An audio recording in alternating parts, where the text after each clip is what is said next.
Hünkârım, Mahmut Paşa'yı getirdik. Ne buyurursunuz? Gelsin.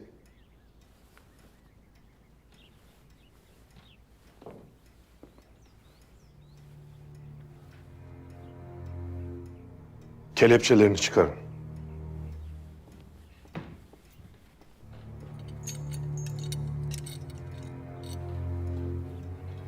Herkes dışarı çıksın.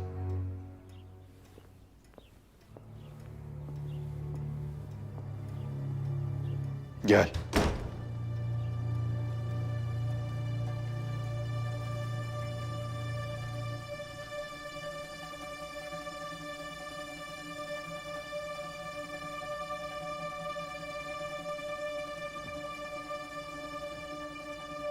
Hünkârım.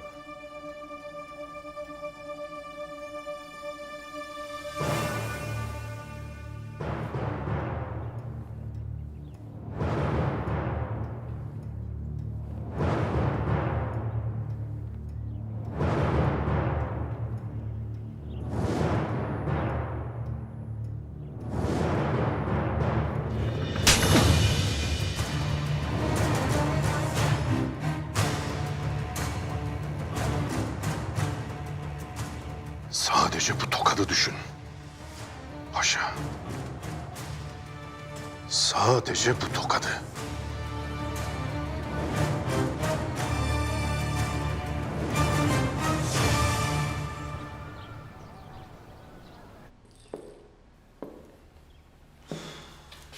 Burada tıkılıp kalmaktan bıktım Bay Zaruf. Aldığım istihbarata göre aranmıyorsun. Payitahtta istediğin gibi dolaşabilirsin.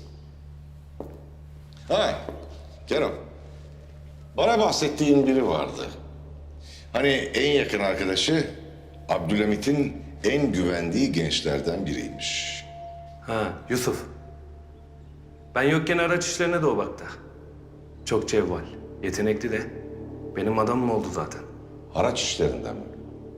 Evet Bay Zaruf. Paraları getirmiş. Hem de üzerine yatmaya kalkmadan. Dürüst biri. İyi. Onu paralarla beraber bana getir. Patronuyla tanışsın. Peki Bay Zaruf.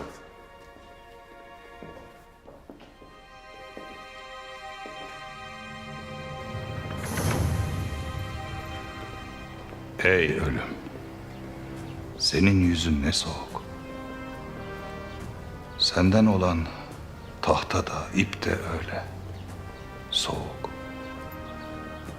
Peki senin hiç dostun var mı? Yok. Senden kaçış var mı? Yok. Senin ilişemeyeceğin kale, dağ, hünkâr var mı? Yok.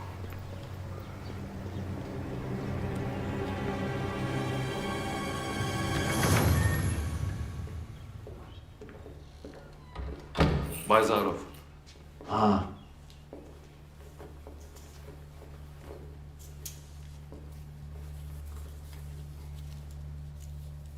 Buyur beyim. Ne bunlar? Haraç paraları işte. Hani beğenmediniz galiba ama bence gayet iyi para. Bunlar para değil. Meyhane bahşişi. Para dediğin çok olmalı. Adamın aklını başından al. Belli. Siz çok para kazanıyorsunuz. Nasıl kazanıyorsunuz bu kadar parayı?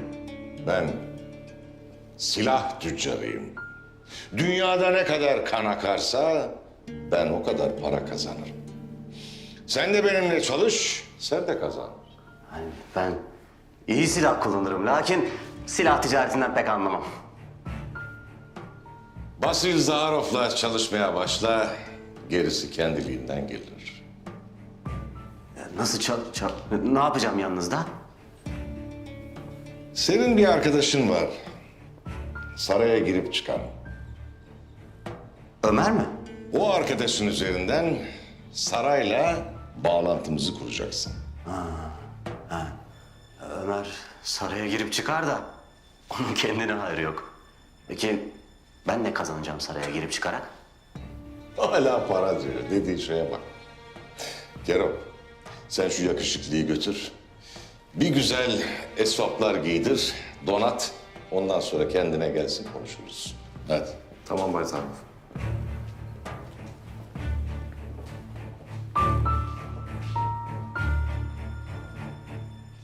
Sevgili biraderlerim, hepinizin malumatı üzerine Siyonist lider Theodor Herzl Viyana'dan payitahta gelip bizlerle temas kurabilmek için büyük çaba sarf etti. Biz yıllar yılıdır gizli bir şekilde yaşadık. Asla içimize bir yabancı girmedi. Bu yersiz ziyaret de neyin nesi? Ben Siyonist lideriyim beyim. Dünyadaki bütün Yahudiler bu hareketin içine dahil olmak zorundadır. Bizim böyle bir mecburiyetimiz yok. Biz Osmanlı tebaasındanız. Tüccarız. Kazanıyoruz, iyi yaşıyoruz. Kısacası bizi rahat bırakın. Madem Osmanlı'da çok mutlusunuz, hayatlarınız mükemmel. Neden Müslümanlar gibi yaşıyorsunuz da gerçekten Müslüman olmuyorsunuz? Biz kendi dinimizi hiçbir şeye değişmeyiz. Eğer kendi dininizi yaşamak istiyorsanız bedel ödemek zorundasınız. Başını vermeye hazır olmayan bir adamın tanrısını eğdiği baş saygı değil, soytarılıktır. Biz kılıcımızı kuşandık, ölümü göze aldık. Ateş de elimizde. Önümüze çıkan kalleş yanacak. Elini bize kardeşçe uzatan da yanacak. Ama hiçbir zaman sönmeyecek bir alev gibi. Osmanlı İmparatorluğu yıkılacak beyler. İsrail kurulacak. O zaman sizler ne yapacaksınız? Dolukilerin miskin kedileri. Benim diyeceğiniz bir vatanınız olmayacak. Hiç kimse size kucak açmayacak. Toprak altındaki fareler gibi telef olup gideceksiniz. Korkmayın. Haykırın hakikatleri. Kitabınızda yazanları korkup yüreğinize gömmeyin. Tanrı'nın sizden istediğini kafirden istemekten korkmayın. Şema İsrail! Şema İsrail! Siyonizmle birlikte yürüyün. Avucunuz yumruk, bakışlarınız kılıç, nefesiniz ateş olsun. Şema İsrail! Şema İsrail! Şema İsrail! Ayak tabanınızın bastığı her yer sizin olacak. Sınırlarınız çölden Lübnan'a, Fırat Irmağı'ndan Garp Denizi'ne kadar uzanacak.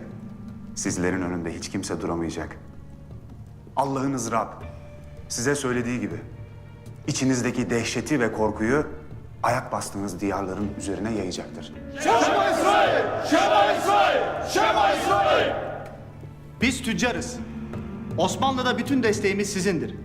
Size inandığımız sürece peşinizden geleceğiz. Sizi kesinlikle yanıltmayacağız. Sizden ilk istediğim şey İsrail'in istikbali. Babam Abdülhamit'in elinde. Onu acilen kurtarmam gerekiyor. Payitahtta mı tutuyorlar? Evet, burada. Roş Aşana günü yaklaşıyor Bay Herzl. Abdülhamit bu tarihte Yahudiler için önemi malum elma tatlısı, pırasa, kabak ve hurma gibi yiyecekleri payitahtta kendi himayesinde olan tüm Yahudilere yolluyor. Babanıza da gidecektir. Sizlerle büyük işler başaracağız.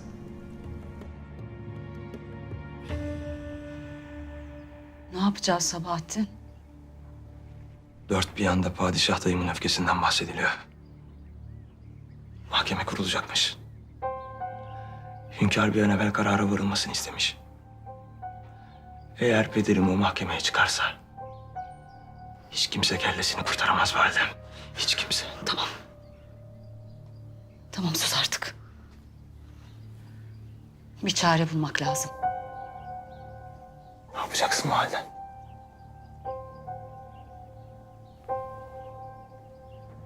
Abimle konuşacağım.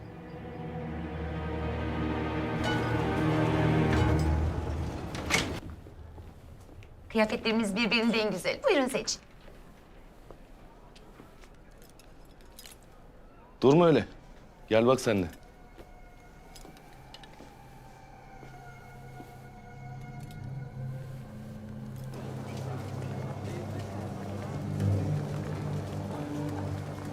Dur bir dur.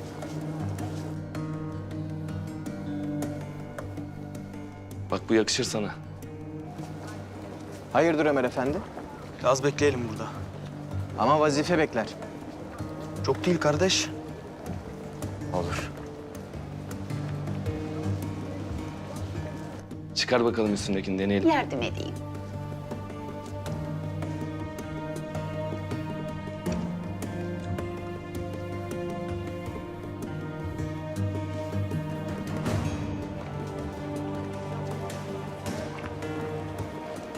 Ömrümüz terzi kapılarında beklemekle geçiyor Osman kardeş. Geçen gün de Aslen'i bekledim. Onca vakit içeride kaldı. Ha şuncacık bir kutu almış, çıktı. Onca vakitte yeminle yeniden terzi dükkanı yapılırdı ha. Sen Aslan bacıma niye gönlünü açmazsın?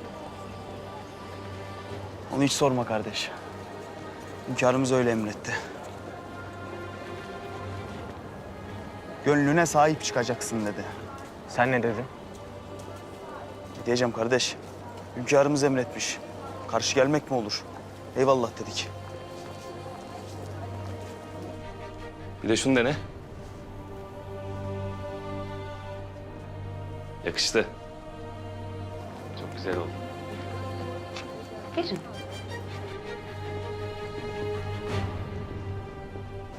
Ben Hiram'ı öldürme deyince emir dinlemiyordun ama.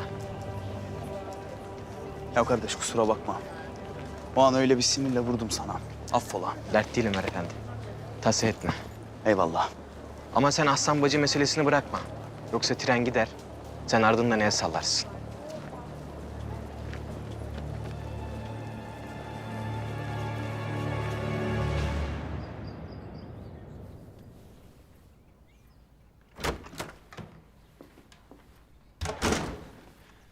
Kargo Plus ortalarda yok. O yüzden kendim hallettim.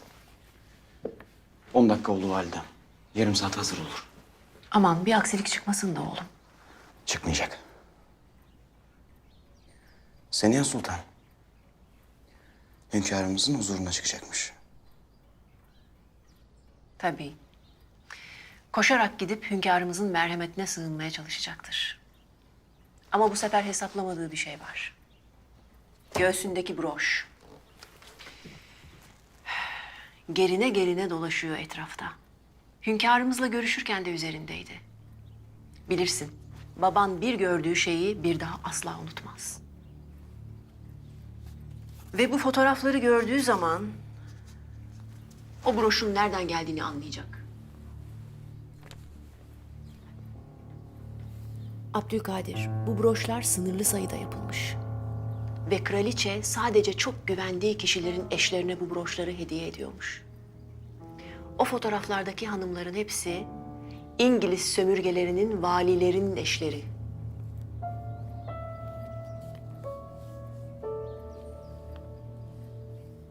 Halam ihanetin bu kadar içinde miymiş?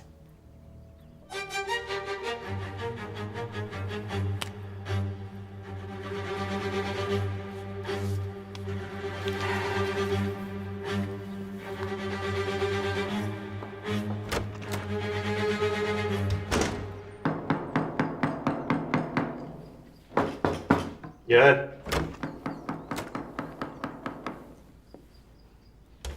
Buyur paşa. Hünkârım, Sara'nın kaçışını tetkik ettiriyorum. Yakalaması için de emir çıkartacağım. Dur. Emir çıkarma.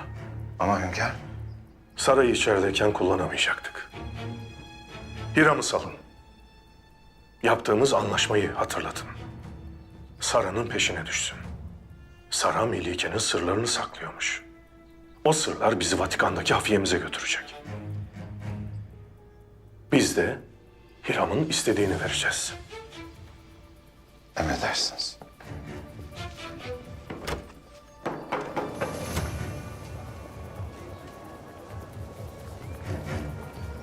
Buyurun efendim. Yine bekleriz. Yine bekleriz.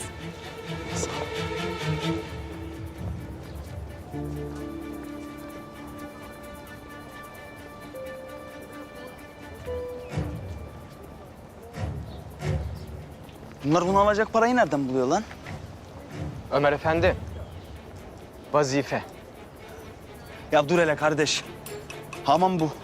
Yok olacak değil ya bekler. Gel hadi.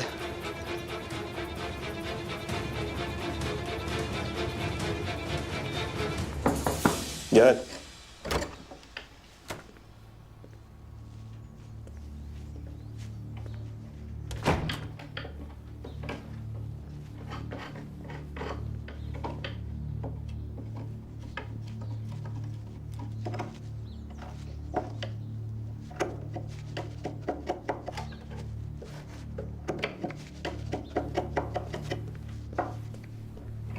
Hünkârım.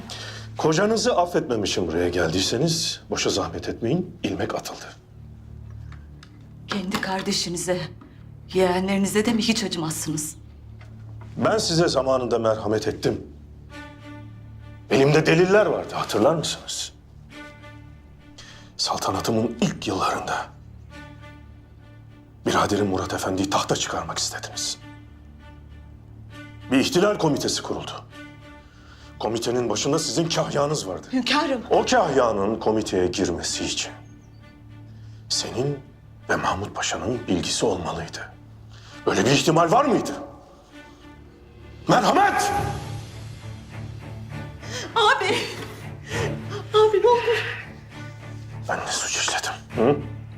Ne günah işledim ben? Devletimin yükünü sırtıma almışken sizden o yükü paylaşmayı bile istemedim. Sadece bana mani olmayın istedim.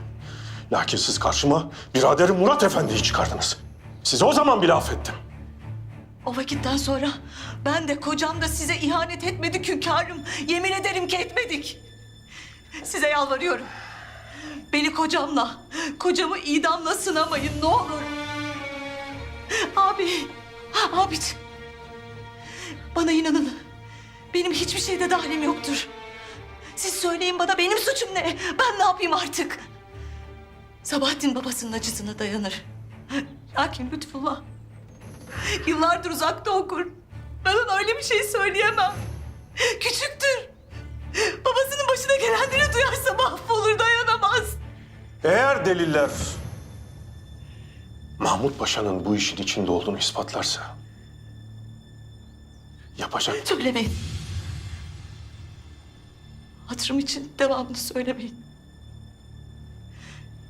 Eğer o laf ağzınızdan bir kez çıkarsa geri dönüşü yoktur. Lütfen söylemeyin.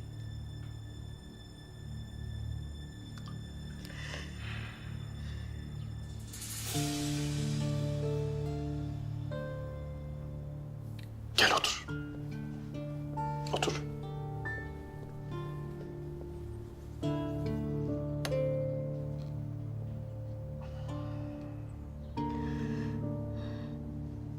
Aynı ifade.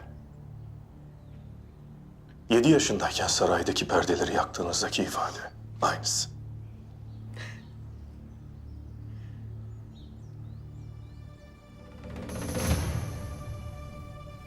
Seniha Sultan, bu sefer hünkârımın merhametini kullanmana izin vermeyeceğim.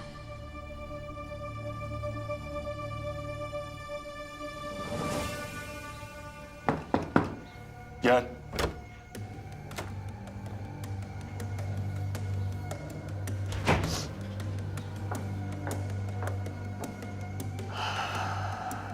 Hünkârım, görürüm ki Seniha Sultan da buradaymış. İyi oldu. Dinliyorum. Bihter kadın, buyurun. Elimde görmek isteyeceğinizi düşündüğüm bir şeyler var. Müsaadenizle.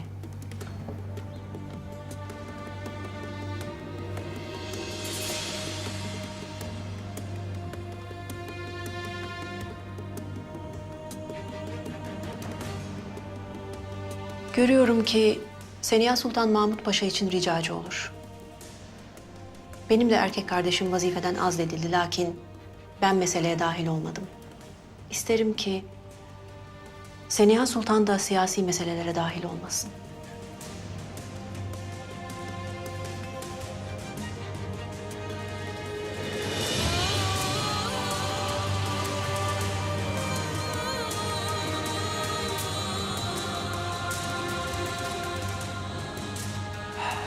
Şaşırmakta haklısınız. Ben de gördüğüm zaman ben de çok şaşırdım.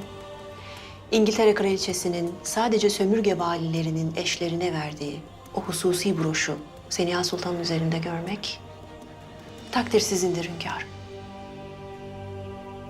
Hünkârım, hediyedir. Sadece küçük bir hediyedir. En sevdiğim kardeşimdiniz. Seniha Sultan. En sevdiğim kardeşim. Mahmut Paşa en güvendiğim dostlarımdandı. Gecelerce dertleşirdik. Devletimizi yükseltmek, diriltmek için konuşur dururduk. O bana samimi hislerini anlatırdı. Ne vakit bu hale geldiniz?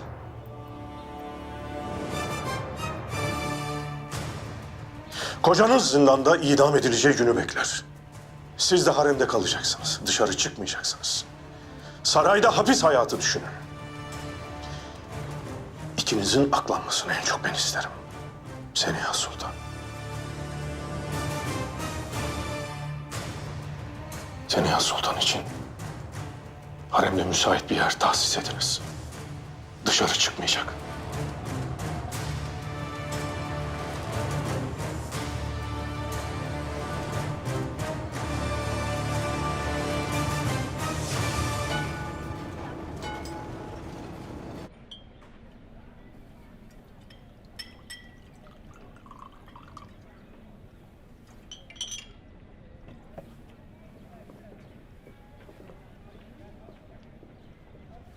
Durgunsun. Sessiz, uçsuz, bucaksız, yalnız bir deniz gibi mi? Tam da öyle. Rüzgarımı kaybettim. Fırtınam durdu. Dalgalarım artık çok derinde. Sara öldü Herzl. Ne? Ciddi olamazsın. Sen ciddisin. Nerede şimdi? Yani nasıl oldu? Kalbimde. Ebedi uykusuna çekildi. Öncesinin, gerisinin, nasılının ehemmiyeti yok. Ben Sara'yı severdim. Onunla birçok sorun yaşadım ama ben onu severdim. Bu çok acı.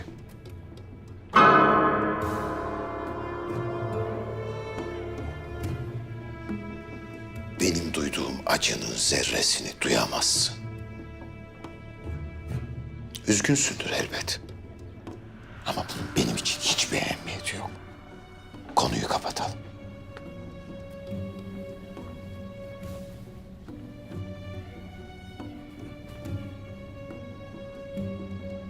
Acımın herhangi bir tesellisi, ortağı, yoldaşı yok. Belki de Viyana'ya dönmelisin. Biraz kendini toparlarsın. Sara Osmanlı'yı almak için gelmişti. Osmanlı artık benim memleketim. Ve onu ben alacağım. Seni böyle arzulu görmek çok güzel dostum. Hayata ve ideallerine birlikte sarılalım. Yapacaklarımı görünce ideallerini bırakıp bana sarılacaksın Herzl. Aklında ne varsa anlat. Ben hazırım. Osmanlı ordusuna sızacağız evvela. Jön Türklerle birleşeceğiz. İki deniz gibi. Mısırati locası da bize katıldığında koca bir okyanus olacak. Osmanlı çetin ceviz. Lakin kırabilirsek dünyada çok şey değişecek. İçinde dünyanın anahtarı var. Osmanlı'yı kendi evlatları bizim için yıkacak Herzl. Merak etme. O kadar eminsin. Onlar peygamberlerin izini takipten vazgeçsin. Kitaplarını kapatsın. Tarihlerinden utansın. Batının kuyruğuna takılsın. İmamlarının ipleri papazların ve hahamların ellerine geçsin de gör bak ben onlara neler yaptırıyorum. Artık seninle yol alabilirim dostum. Abdülhamit'in esaretinden kurtulayım seninleyim.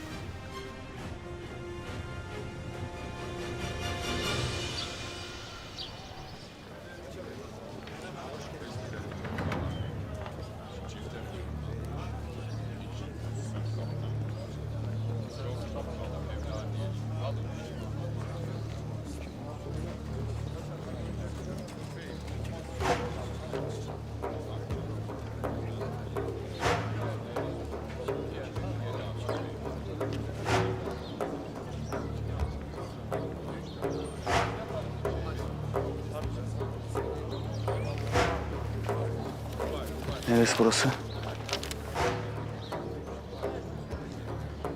Burası hünkârımızın söylediği hamam.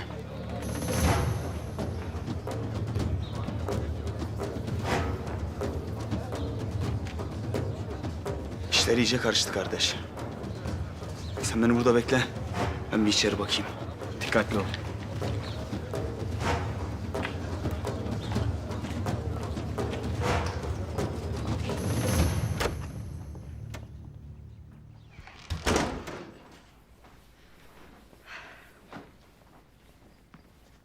Sultanım, Söyle Esma. sultanım işittiniz mi? Ne oldu? Mahmut Paşa hainlikten yakalanmış. Seniha Sultan da sarayda hapis tutuluyormuş. Ben artık böyle şeyler duymak istemiyorum. Sen de bundan böyle ben çağırmadıkça yanıma gelme. Zülfet Kalfa'ya da söyle, haremden 2 Nedim'e göndersin. Ama sultanım, ne olur yalvarırım. Ben sizden ayrı kalamam. Sus Esma. Seni artık yanımda istemiyorum. Mektup meselesi aklımdan çıkmıyor. Senin yüzünden kaç gecedir uyku uyuyamıyorum. Sultanım, ben yalnızca sizin için yaptım. Sizin mutluluğunuz için. Tamam Esma. Çıkabilirsin.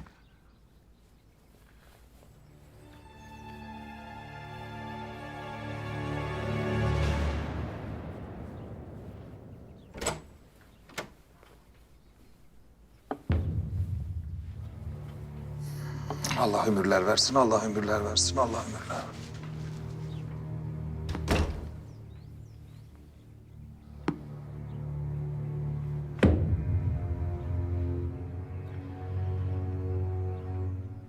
Yediğin o tokadın sebebini anladın mı? Hünkârım, siz beni Surre alayının başına Surre emini olarak atadınız. Lakin o Surre alayındaki askerleri ben seçmedim, Mehmet Paşa seçti. O askerlerin listesini de ben hazırlamadım, Mehmet Paşa hazırladı.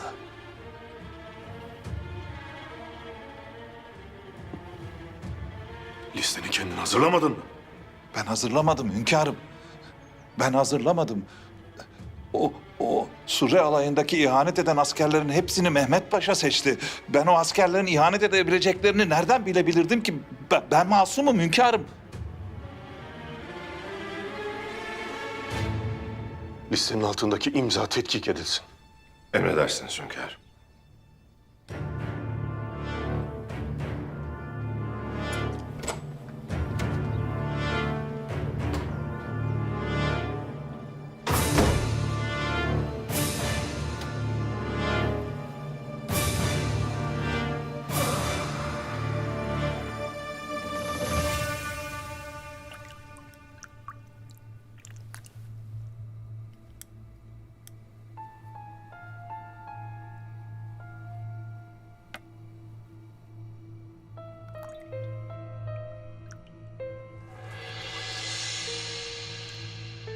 İşte son fotoğrafın paşa.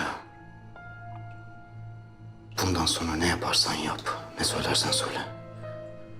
İşte ihanetinin ispatı.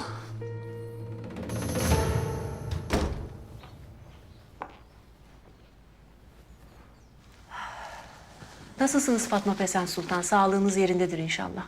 Hamdolsun. Kalfanızı azletmişsiniz. Bir kusuru mu oldu? Niye azlettiniz? Öyle münasip gördüm.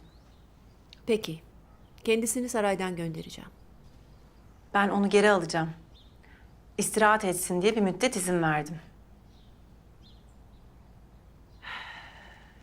Saray halkı öyle konuşmuyor ama. Kendisini kovmuşsunuz. Siz de çıkıp diyemediniz mi? Bir sultanın meselesi neden sizi ilgilendiriyor diye. Şimdi müsaade ederseniz dinleneceğim. Elbette. Lakin onu azletmenizin sebebini de konuşurlar. Anladığım kadarıyla mesele bir harfmiş. Ne harfiymiş canım? Öyle şey olur mu hiç? Kardeşimin hayatını karartan bir harf. Çok samimiyetle dilerim ki Allah'tan sizin de hayatınız kararmaz Fatma Pesen Sultan.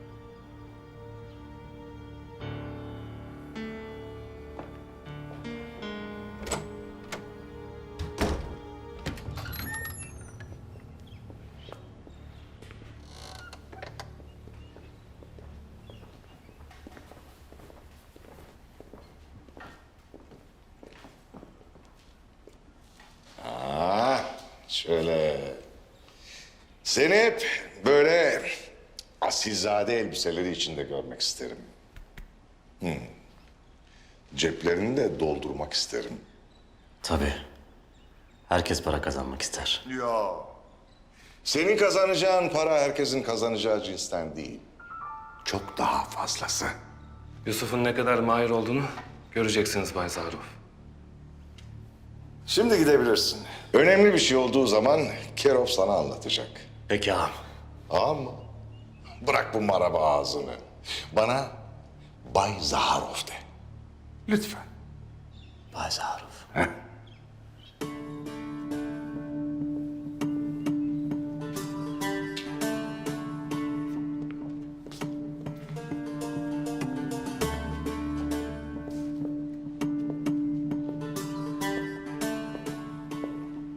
Bu çocuk da, arkadaşı da çok işimize yarayacak. Peki biz ne yapacağız? Burada mı kalacağız? Hayır. Ben Atina'ya gideceğim. Sattığım silahların hangi limanlara, hangi mevzilere gideceğinin haritasını yaptım. Onları vereceğiz. Siz nasıl derseniz Bay Zaruf. Ha, sen de benimle geleceksin. Buradaki işler? Yusuf o işleri halleder. Zaten ufak tefek işler. O çocuğun gözünde istediğim şeyi gördüm. Neyi? Kazanma hırsını.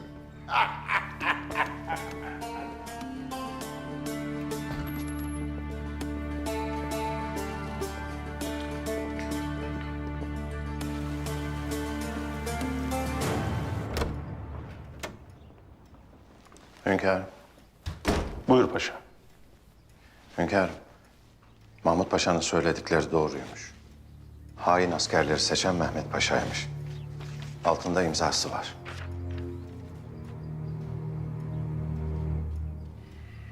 Ah Kemalettin ha. Lord Konrad'la Mahmut'un ilişkisini görseydi bazı şeylerden emin olabilirdik.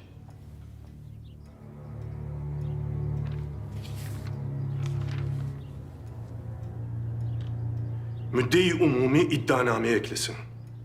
Mehmet Paşa'yı da tutuklayın. Emredersiniz hünkârım.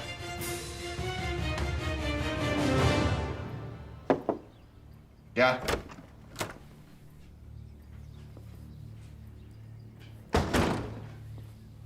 Gel Sabahattin.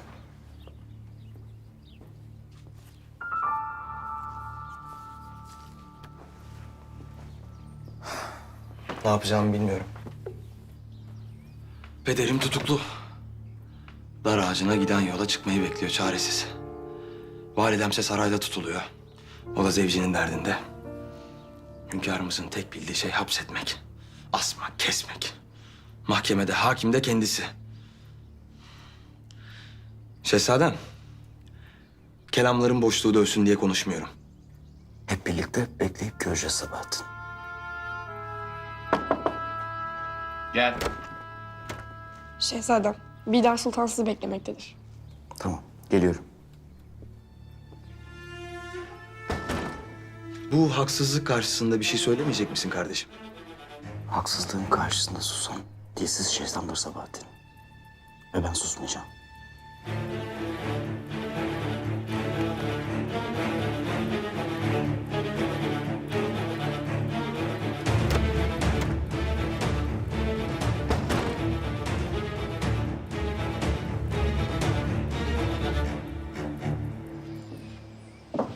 Otuz senedir her sabah çorbanın kokusu sokağımızı sarardı. Bu dükkanda yetimi, yoksulu yedirip içirdin. Bunca seneden sonra ocağı kapattın. Şimdi de gidiyorsun ha Asmuslu. Bana dersin de senin kahvaneye de kuşlar yuva yapmış. Örümcekler ağ örmüş. Ben yeni bir yer açacağım. Üsküdar'da bir yer buldum bile. Hayırlısı olsun. Niye gidiyorsun usta? Sıla-i Rahim Ferman.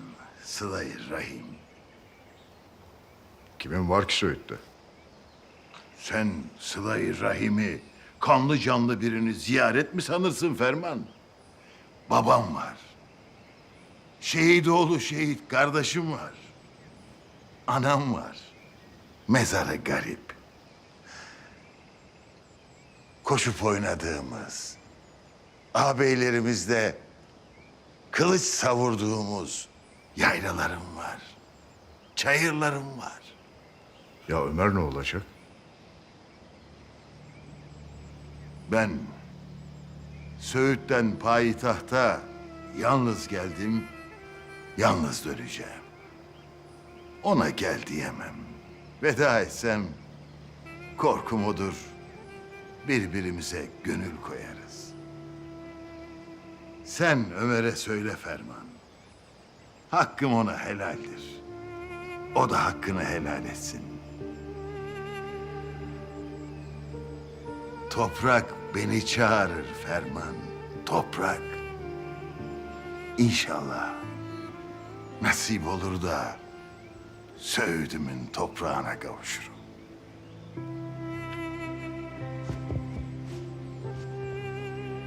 Hakkını helal et. Helal olsun.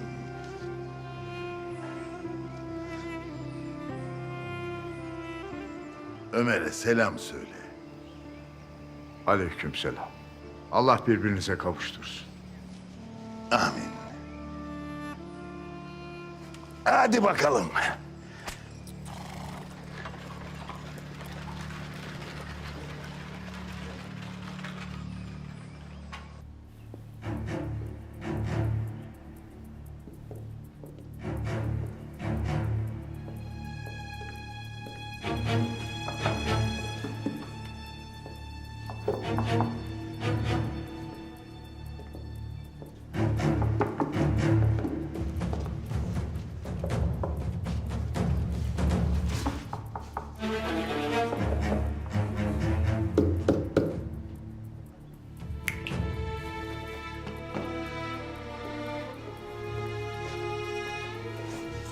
Bismillah.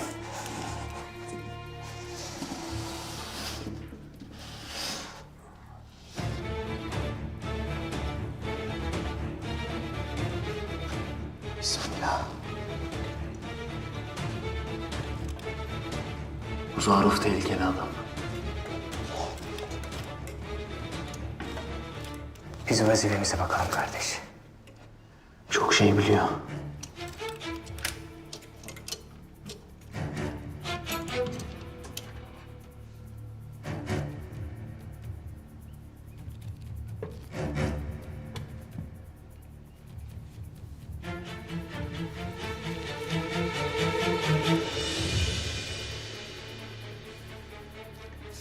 Bunlar hangi dilde yazılmış ki?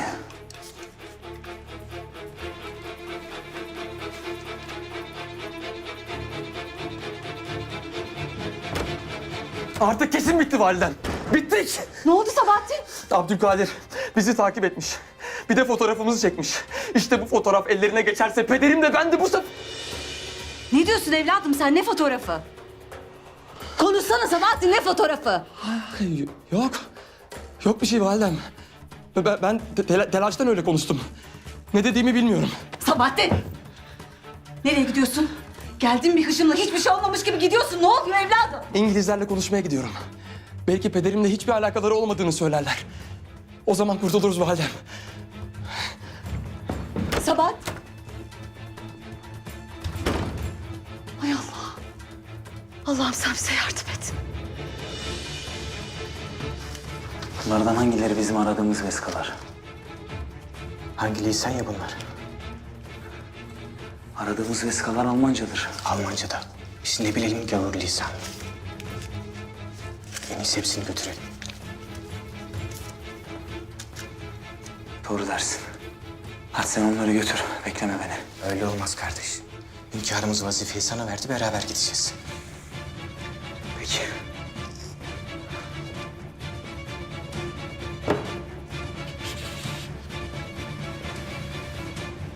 Abdülkadir'den fotoğrafı aldım almasına da...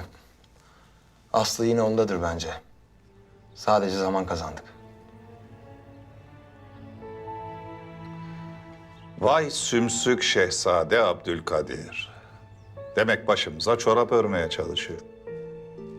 Tam da bütün işleri Mehmet Paşa'nın üstüne yıkmış, kendimi temize çıkartmıştım. İşler gene karıştı desene. Telaş etme pederim. Oğlum sıkı bir tertip hazırladı. Az kalsın validemi açıp her şeyi berbat ediyordum gerçi. Sebahattin, sen ol. Aklından geçenleri asla kadınlara söyleme. Yoksa genç yaşta kafanda saç kalmaz. Hemen kıvırdım söylemedim. Tertibin neymiş? Şimdi pederim, sizin için de malum. Validem Murat dayım meselesinde bizden yana tavır koydu. Lakin hiçbir zaman Abdülhamit'e karşı samimi bir mücadele içine girmedi. Girmez. Bize atılan onca kaza rağmen sence biz Batı'dan vazgeçebilir miyiz? İmkanı yok. Ruhumuza işlemiş bir kere. İşte senin validen de şarklı. Şarktan vazgeçemez. Asla büyük bir oyun oynamaya cesaret edemez. Seni yine o kurtaracak ama. Nasıl? Validem gece haremde kalacak. Aranızda sadece bir koridor var. Senin validenle benim aramda dağlar var. Ben buradayken beni bir kere bile görmeye gelmedi. Senin bu tertibin yürümez. Belki senin için kılını kıpırdatmaz. Peki benim için? Evladı ne yapar? Senin için Sebahattin cihanı ayağa kaldırır.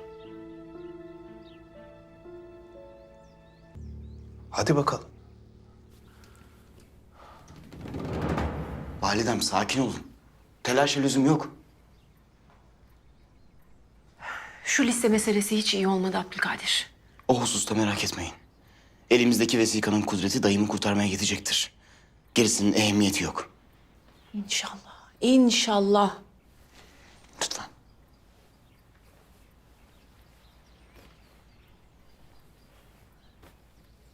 Demek halamın ihaneti ifşa oldu. Artık bundan sonra ya sarayda ya evinde hapis hayatı yaşar. Öyle ya. Ama ben Seniha Sultan'a üzülüyorum. Kocası beter olsun. Lakin Seniha onun tertiplerine kurban gitti. Kocasının fıtratına benzedi. Aslında başlarda Seniha iyi bir kadındı. Neyse. Artık her şeyi bitirecek fotoğraf elimizde. Bir an önce hünkârımızla konuşacağım. O fotoğraf ortaya çıktıktan sonra ancak usulden bir mahkeme kurulur.